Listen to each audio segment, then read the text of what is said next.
जरा ना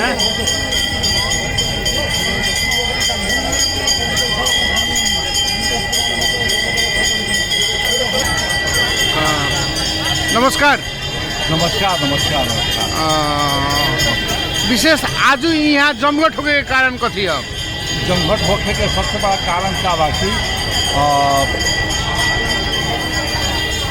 जमघट होने के सबसे बड़ा कारण का बा कि नेपाल के नागरिकता विधेयक 2063 संशोधन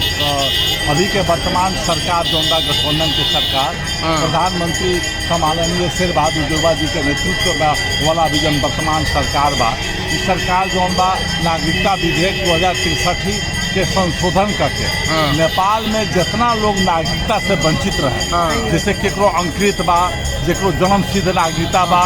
अथवा वो आदमी के जेकर गार्जियन के जेकर पिता के पहचान ना हो सकल अथवा कोनो अन्य उस सारा लोग के अब जौन बा नागरिकता प्राप्त हुई और वो लोग जौन बा जे लोग राज्य विहीन हो गई है अब नागरिकता ना मिलल बाप महतारी के नागरिकता बा और बेटा बेटी के नागरिकता बा ऐसे कहा बा कि अब के.पी. शर्मा ओली जी के सरकार में ना हो सका और अभी भी ये लोग विरोधे में रहे तो ये लोग विरोधे में रहे कि नागरिकता पास ना होगी चाहिए तो हमनी के जौन बा खास करके तराई मधेश में मेसी से लेकर महाकाली तक ले जे लोग के अब जन्मसिद्ध नागरिकता बा चाहे पिछले 7 गो दल वाला सहमति में जो नागरिकता मिलल है तो ओकरा में का बल कि ओकर बेटा बेटी के नागरिकता ना मिलत रहे तो ना मिलल तो का बा कि ओकर बेटा बेटी के राज्य के सुविधा से वंचित रहे राज्य के कोई सुविधा ना मिली स्कूल में जल्दी ओकर कोई स्कॉलरशिप ना मिली छात्रवृत्ति ना मिली नौकरी ना मिली ना नेपाल में जमीन जायदाद नहीं किन सकत भवन नहीं बना सकत अथवा सरकारी जौन जनता आवास के सुविधा जौन बा ओसे वंचित सरकार के कोई भी जौन सुविधा बा उस सुविधा से वंचित हो जाए तो ऐसे का बा कि वो जौन नागरिक लोग राज्य विहीन हो गए हमारे नेपाल में रहता नेपाल में बाप मतारी रहता नेपाल में बाप मतारी के नागरिकता बा और बेटा बेटी राज्य विहीन हो गई है तो ऐसे का बा कि अभी नागरिकता विधेयक जौन 63 पास हुई बा ऐसे का बा कि अब सब लोग के नागरिकता मिली एगो बहुत बड़ा क्रांतिकारी निर्णय एगो बहुत बड़ा एगो मतलब कि आमूल परिवर्तन और एगो बहुत बड़ा सामाजिक न्याय के दृष्टिकोण से राजनीतिक न्याय के दृष्टिकोण से तराई मधेश में बसोबास करे वाला जितना लोग जो नागरिकता से वंचित रहे वो लोग के अब बाप मतारी के नागरिकता बा बाप मतारी के नागरिकता बा अब बेटा बेटी के नागरिकता ना मिले हाँ हाथी निकल गई कोई पोस्ट हटक गई हाँ अब जैसे एक मिनट मंत्री जी जैसे हमने के बा अभी नेपाली लोग अमेरिका जाता अमेरिका गईला के बाद वहाँ लड़का भइल अमेरिकन मतलब नेपाली लोग के अमेरिकन लड़का हो गई लड़का भइल वहाँ तो वो लोग के नागरिकता जल्द से जल्द मिल जाये ना वो लोग के भी कहा कि बाप मतारी के नागरिकता क्लियर हो पड़ी नू बाप मतारी के अगर नागरिकता नहीं है तो फिर दिक्कत हो जाए ना होई तो लड़का के जन्म हुआ भइल बा लड़का के जन्म हो गइल बा बाप मतारी का कोई लेबे जे वो अमेरिका के नागरिकता ले ले बा तो अमेरिकन नागरिकता ले सकत न बाऊ वो अमेरिकन तो ले सकता जैसे अब यहाँ बताई यहाँ 40-50 साल अपन देश छोड़ के लोग यहाँ रहता ओकर लड़का यहाँ जन्म लेलक यहाँ पढ़लक लिखलक तो अधिकार नहीं के अपन अधिकार लेवे खातिर जरा इंडिया के बारे में कुछ थाहे नहीं के तो उ लोग के ये लोग के नागरिकता से वंचित रहे अब सब लोग के नागरिकता मिले वाला बा धन्यवाद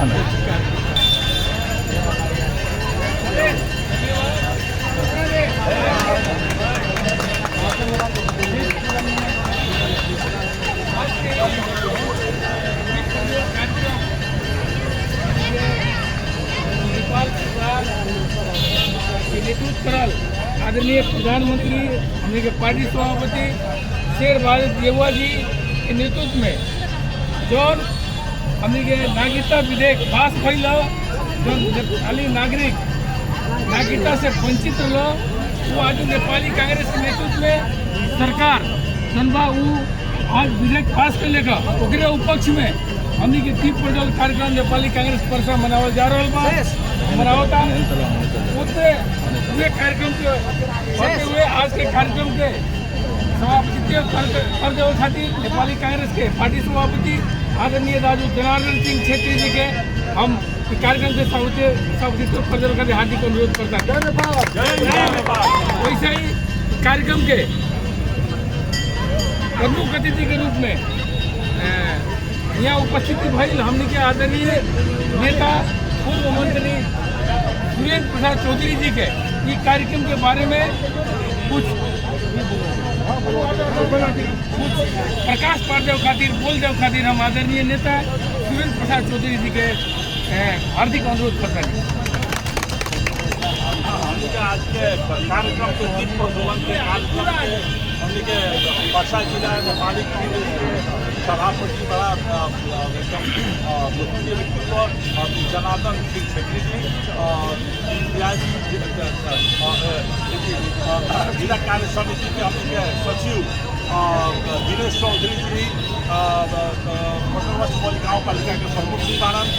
और उपस्थित तमाम जिला कार्य समिति के पदाधिकारी लोग अपने जिला कार्य समिति के केंद्र देखता राम नारायण जी राम नारायण जी लगाए और साथी भाई लोग सब लोग में हमारे हार्दिक जय नेपाल का अभिवादन करती है। सबसे बड़का चीज का बाकी नागरिकता नेपाल का नागरिकता विधेयक 2063 के संशोधित विधेयक अभी जो पास हुआ सम्माननीय प्रधानमंत्री शेर बहादुर देवबा जी के नेतृत्व में अभी गठित जौन गठबंधन के सरकार बा जो सरकार जो पारित कैले बा ई विधेयक के विरुद्ध में काफ़ी लोग लागल रहे जिसे एमआलए लगाए और कुछ जौन बा नेपाल कम्युनिस्ट पार्टी के कुछ घटक लोग रहे उन लोग जौन बा विधेयक के विरुद्ध में लोग लागल रहे खास करके अभी भी अभन जी देखा एमआलए के जो नेता लोग जौन बा विधेयक के विरुद्ध में रहे तो ऐसे कार्य कि विधेयक पास भइला से नेपाल में जितना लोग जो राज्य विहीन हो गए नागरिकता ना मिला जिसे जकरा अब मान लीजिए अब अंकृत नागरिकता बा जन्मसिद्ध नागरिकता बा बाप मतारी के नागरिकता बा बेटा बेटी पैदा भइल बा अब मान बाप मतारी के नागरिकता बा और बेटा बेटी के नागरिकता ना बने तो उधर राज्य विहीन हो गई ओकरा राज्य के सुविधा ना मिली राज्य के अधिकार ना मिली ओकरा नौकरी ना मिली ओकरा छात्रवृत्ति ना मिली ओकरा कोई भी राज्य के तरफ से प्रदान होए वाला कोई भी ओकरा जो सुख सुविधा जो रहे अधिकार रहे उससे वंचित रहे तो एगो नागरिक के सबसे बड़ा अन्याय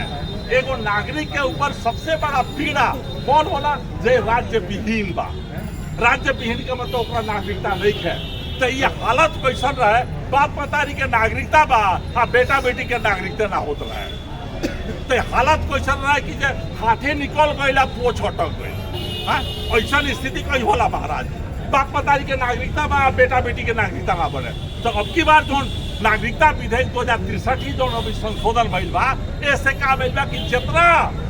तमाम ऐसा जो समस्या रहे उस समस्या के समाधान भइल बा अब सारा जो जितना भी नागरिकता जकर बाप मतारी के नागरिकता बा और उ लोग के जकर वापसी के पहचान ना हो सकल वैसा तमाम जो समस्या वाला बा उ लोग के बेटा बेटी के अब नागरिकता प्राप्त होए के अधिकार सुसूचित हो गए कि सबसे बड़ा एगो क्रांतिकारी कदम बा सामाजिक न्याय के दृष्टिकोण से राजनीतिक न्याय के दृष्टिकोण से सामाजिक न्याय खास करके और राजनीतिक न्याय के दृष्टिकोण से सम्मानता के अधिकार के दृष्टिकोण से सम्मान नागरिक अधिकार के दृष्टिकोण से मौलिक अधिकार के दृष्टिकोण से मौलिक अधिकार हरण हो गई रहे ऐसे कहा कि मेची से लेकर महाकाली तक ले मधेश तराई के जितना लोग और पहाड़ में भी हिमाल पहाड़ तराई में भी जो नागरिकता से जो पीड़ित लोग रहे नागरिकता से वंचित रहे अब संपूर्ण लोग के नागरिकता पास हुई ई नेपाली कांग्रेस के नेतृत्व में बहुत बड़ा क्रांतिकारी कदम लहल गई बा और ऐसे बहुत बड़ा न्याय नेपाली जनता के मिली ये हमने के पूरे विश्वास के साथ में हमने के पास सरकार कैले बा और एक समर्थन में एक उद्घोष में एक बधाई में हमने के दीप प्रज्वलन कर कि सरकार के भी धन्यवाद देवे के चाहता और उस तमाम नेपाली नागरिक के भी हमनी के बधाई देवे के चाहता जेकर बेटा बेटी नेपाली नागरिकता के अधिकार से वंचित रहे, अब वो लोग के अधिकार सुनिश्चित हो गए। आज के दिन के हमनी के दिल पर गौरव करे के सबसे बड़ा कारण ये बात और रोवा लोगन सहभागी भैनी। अब सहभागी भय वाला संपूर्ण कांग्रेस दल में रोवा लोगन भी एकरा के प्रचार प्रसार करी, गांव-गांव में ई बात के पुगाई, घर-घर में ई बात के पुगाई, सब लोग के कही कि नेपाली कांग्रेस के नेतृत्व एक भय की जौन सफल भइल। अगर नेपाली कांग्रेस के नेतृत्व ना रही तो सफल ना हुई। नेपाली कांग्रेस के नेतृत्व देश के विकास खातिर, जनता के हक खातिर, जनता के सामाजिक न्याय खातिर, जनता के मौलिक अधिकार के स्थापना खातिर और इस देश में लोकतंत्र के सुदृढ़ीकरण के लिए नेपाली कांग्रेस के सरकार अनिवार्य बा और अगला चुनाव में नेपाली कांग्रेस के पूर्ण बहुमत के साथ में नेपाली कांग्रेस के सरकार बनो और जितावल जाए। ये हम सब लोग के अपील करेंगे चाहता नहीं और ये बात सब लोग के गावल जाए। हाई नागरिकता विधेयक का बात छोड़ी, अगर केपी शर्मा ओली के सरकार बनल रहित नु तो देश जौन बा श्रीलंका हो जाए। श्रीलंका की स्थिति हो जाती देश में अगर नेपाली कांग्रेस के सरकार ना बनी तो विश्लेषण करी कैसे तो एमसीसी वो लोग फेल कर दिलक, ओकरा बाद में वो लोग चल गए पूर्ण रूप से चाइना के पक्ष में। हमन टोटा पूरा इकोनॉमी तहस नहस हो गई, लेकिन हमने के नेतृत्व वाला सरकार सब काम कैलक, एमसीसी पास किलक, नागरिकता विधेयक पास किलक, जेकरा चलते आज देश श्रीलंका बने से रुक गई। न तो ये वाले के सरकार रही तो देश श्रीलंका बन जाती, समझ जाए। बहुत गंभीर बात बा, ये बात के हमनी के गांव-गांव में ले जाए बा, प्रचार प्रसार करे के बा। ये कहते हुए हम बात के वाणी देवे के विराम देवे के चाहता नहीं। धन्यवाद, जय धन्यवाद आदरणीय नेता उदयन भाई, बहुत अच्छा बात रखनी जो नेपाली कांग्रेस आदरणीय सभापति हमने के शेरबहादुर देउवा जी के नेतृत्व में नागरिकता विधेयक पास भइल, ओकरा विषय में हमने के घर घर में जाके, गांव में जाके कि हमने के नेपाली कांग्रेस के नेतृत्व में जन सरकार बा वो जनता के भला खातिर बा, जनता के काम खातिर बा। आज नागरिकता से बहुत पीड़ित वालों नागरिकता ना बने वही से हमने की कांग्रेस की सरकार आज बिहान के दिन में अब नागरिकता बनावे जा रहा बा पीड़ित जनता की। वही से अभी हम यहाँ उपस्थित उप सभापति लगायत कार्य समिति के सचिव सदस्य लोग कि आप ठाव में आसन ग्रहण करे खातिर हार्दिक अनुरोध करता नहीं। वैसे ही यहाँ जनप्रतिनिधि, उप सभापति, उप मेयर, मेयर, ओकरा बाद वार्ड अध्यक्ष जी लोग, यहाँ पार्टी के क्रियाशील महाधिवेशन महासमिति के लोग के अपन अपन ठाव में आसन ग्रहण करके हार्दिक अनुरोध करते नहीं। वैसे ही इस कार्यक्रम के कुछ संबोधन करके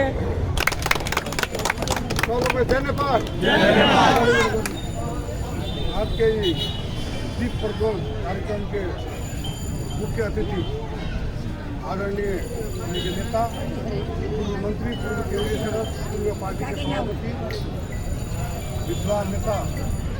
आदरणीय सुरेंद्र प्रसाद चौधरी जी, नेपाली कांग्रेस के जिला कार्य समिति के उप सभापति रामनारायण जी, सचिव इम्तियाज जी, दिनेश जी और कार्य समिति के अन्य साथी लोग, मदन भाई लगायत उपस्थित अन्य साथी लोग, पार्टी के अन्य साथी लोग, महासमिति महाधिवेशन के साथी लोग, निर्वाचित जनप्रतिनिधि साथी लोग और गांव कमेटी और वाड़ा कमेटी के हमने जो पार्टी के अध्यक्ष जी लोग होने पर समय बा क्षण बा कि काल के दिन में नेपाली कांग्रेस के नेतृत्व में जो सरकार बा, गठबंधन के सरकार बा, इस सरकार नेपाली जनता के